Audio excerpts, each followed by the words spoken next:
If you could take a seat, please. Obviously, continue taking selfies. That's totally fine. Do that as much as you want. I don't want to keep you waiting for too much longer. And thank you so much for joining us here tonight in the House of Bazaar at World of Fashion 2017. For those of you who don't know me, my name is Louise Nichol, and I'm the editor of Harper's Bazaar Arabia. I am absolutely delighted to be joined by one of my favorite designers, Roksanda Ilincic. I hope I pronounced that right. It's a tricky one, it's Serbian, who has flown in especially from London to be with us all tonight. Now, you know a designer is hot when their creations are sold in every top-tier store possible. And here in the Mall of the Emirates, Roksanda's designs are available at Etoile La Boutique, Harvey Nichols, and Boutique One. So that is the full hat trick. Roksanda's eponymous line debuted 12 years ago at London Fashion Week, and women across the world, but particularly here in the Middle East, adore Roksanda's woman-centered aesthetic. Her bold use of color is empowering and uplifting. Her silhouettes are striking and sensible, because we do need practicality in our lives. And her sense of fabric is unsurpassed. Once you've tried one of her signature heavy stretch crepe pieces, there is no going back. Likewise, a Roksanda power sleeve. I think there's a few bows around here. And I personally have your Truffaut top in 3 colors. So it's an easy piece to wear, it always looks pulled together and chic, and your designs transcend seasons. In a region where dressing appropriately is often a consideration, you know that Roksanda's elegant aesthetic has always got your back. So without further ado, I'd like to start by asking Roksanda to describe your brand to anyone who might not be familiar with it. Is this working? It is. So, good evening, everybody, and thank you for being here. It's very exciting for me to be here in Dubai after 3 years. And going back to your question, I guess my label has a lot to do with women. I'm a woman, and I always felt that often fashion is represented or designed by men with a certain muse in question. And I wanted to slightly change that and take all the elements that we are facing during the day, the busy lifestyle, the practicality that you mentioned earlier, and just blend them with excitement, with fun, with everything that fashion should be.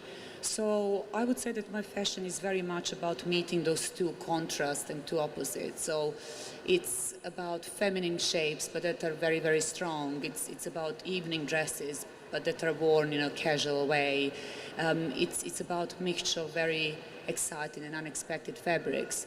So it's everything that we as a women need and that will make us better and more comfortable and more powerful. And you're known for your sense of color, particularly. This is amazing. What does color mean to you, and how do you communicate through color? Color is something that I'm bringing really from back home, from Serbia. I think we are exposed to very strong sunshine there, and the colors are all more vibrant. We have wonderful vegetations, markets, flowers. We love color. So from growing up, I was always familiar with it, and I felt that it's such a strong tool to say certain things. I think through color, you can, literally change your mind. If you put a dress that is in a bright color, somehow it lightens up your day and your mood as well. But also I think it's saying that, you're having fun, you are experimenting, you are daring to wear something that not everybody are, and it's one of my strongest DNA and point of view. Yeah. Now, I know there's a lot of women here tonight who like a bit of shopping. Don't be shy, I know you're here. So what do you think, as a designer, makes a woman fall in love with a piece of clothing? Well, I think that moment when a woman falls in love, it's actually a difference between wearing a dress and wearing something that you feel very passionate about, that you don't have to have necessarily, but you just must buy and must own. And I think that that's the magic, really. That's when you're seduced into believing in a certain brand, believing in a certain designer, and just believing in a certain style. And I think that moment of falling in love, it's often, you can't bottle it up, you can't explain it, but it's happening, and that is the magic of fashion. Yeah, it totally is. And so when you're creating, what comes first, the design or the woman? I think probably both at the same time, and that balance is something that it's a little formula that I've been having since the early days of my designing. It just, you are trying to challenge the fashion, you're trying to move the boundaries of fashion and to experiment, but at the same time the woman is always there, because at the end of the day designs are there to be worn and to be enjoyed, and to be something that you can use rather than just kind of hang on a wall or have in a museum. Yeah, I always think the designer's role is quite psychological, and you really have to get inside a woman's head. So over your long career, what have you learned about women that surprised you? I don't know, I don't think anything surprised me, but I just learned how different we all are, and that even through our differences we are still belonging and having very, very similar things and very similar problems. And regardless of which continent we come from, which background we have, which religion we believe in, it's just we are all facing the same issues as a women. We are mothers, we are working, we are having certain things that we have to fight and certain things that we love. And that unity is very important to me, that female unity and supporting other women. It's something very important to me personally, but also for my brand. Is that something that you can express through your designs? I think so. I just think the love of female form, the love of everything that is good, but that it's bad as well, because none of us are perfect. And I think that I celebrate that imperfections in a way. You don't have to have a perfect body, and you can have a certain issues with what you're wearing. And I always like to be conscious of all those things. And I always try to offer to my women different options so that, I don't know, if they want to hide something, there is always a dress that they can actually hide it. Or on the contrary, if they want to show something and they're proud of it, there is also a dress for that as well. Yeah. And you surround yourself with women professionally. I think most of the senior management of your company are women, if I'm not mistaken. Yes. Does working in an all-female environment influence the way you speak to your customers? Well, I must say let's not forget about men as well. There are great men out there too. Okay. What would we We'll do give you without that. them?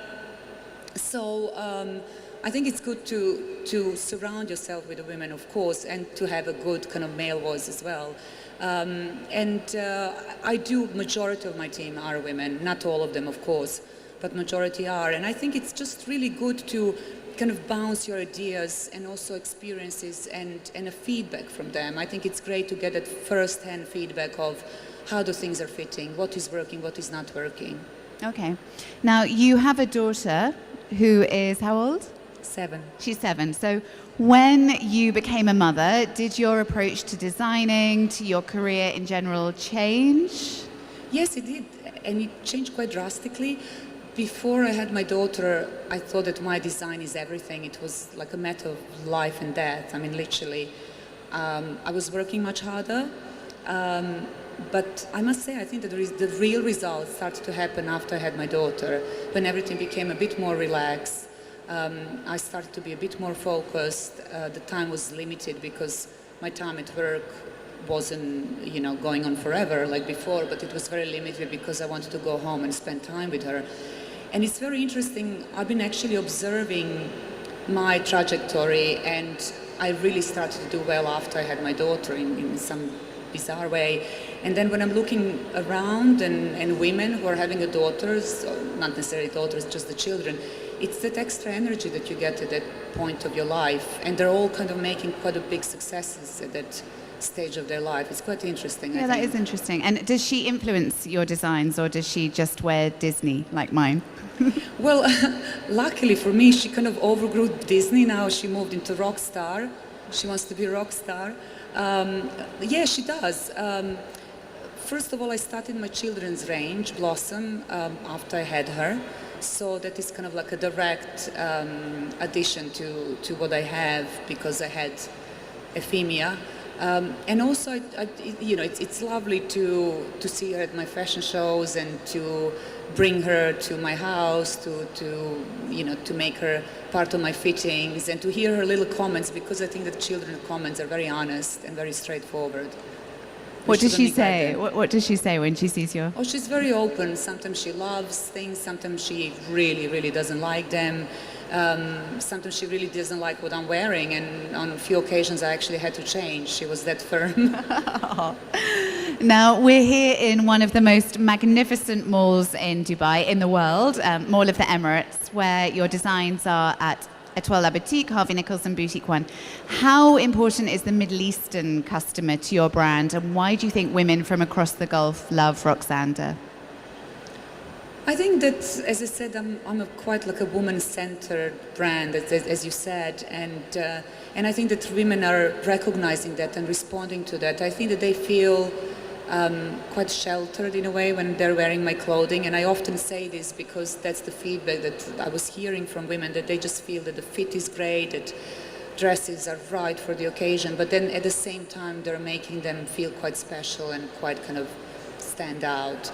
And I think, again, it's all about the balance, and it's all about creating something that is timeless, but at the same time, you are having fun, because fashion is there to have fun. Sure. And it kind of feels at the moment like the world is just waking up to this idea of marrying the concept of high fashion with a more modest dress sense, which is something obviously that has been prevalent in this region for years and years, and is something that really comes through with your designs. Why do you think the modesty movement now is so powerful in fashion?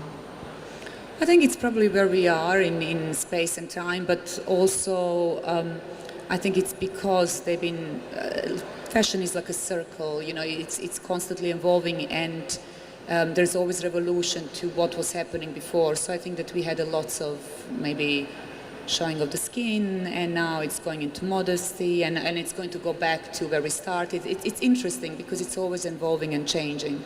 Yeah, and there's space for everyone, and choice, you know, is the important thing, I think. And do you think, leading on from that traditional rules of dress that used to be dictated by age are becoming less relevant now? Absolutely. I think that my store in London is definitely a prime example, because I have mothers and daughters coming and buying the same things, and I think it's that freedom that women are gaining and expression that they're gaining through their clothing. It's great, and we're definitely progressing on that level. And social media, we're big on social media here in Dubai, as you've Yes. seen with all the selfies. How has that affected not only your business but the fashion industry in general? I think massively. I think social media has opened information to everybody. You can immediately get information, as we all know, from any parts of the world. And I think we're also exposed to, well, I would say too much of information. You can never have too much information, but in a way we are. And I think it's kind of changing our perception of what the beauty is, what is relevant, what is not relevant.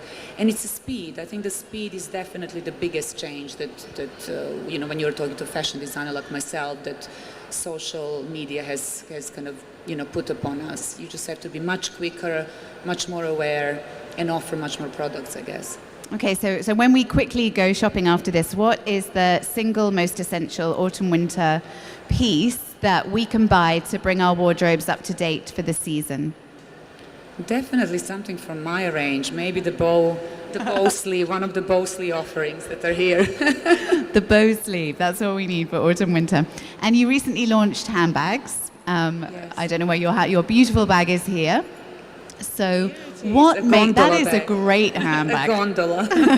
What makes a great handbag, and how do you approach designing them?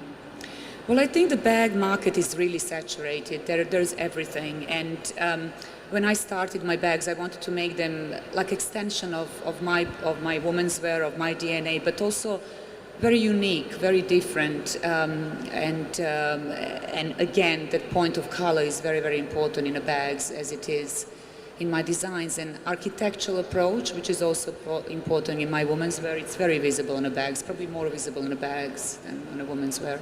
Yeah, no, they're amazing. So just finally, what's the one piece of advice that you can give women and maybe men listening here today that we should have in our minds every time we get dressed? I would say don't follow fashion trends. I think follow yourself, follow your instincts, and follow your personality. We talk through the clothing, and I think it's important to communicate that with what you're wearing as well. Okay, amazing. That's great advice. Thank you so much. Thank you. Roksanda. Now, continuing in the spirit of female empowerment, sorry to all the guys here, but it's a women's night, I am thrilled to introduce the insanely talented, brave, and beautiful singers, poets, and performance artists, Dana Dajani and Layla Kardan, who will be performing an original work called I Arise, live for us here.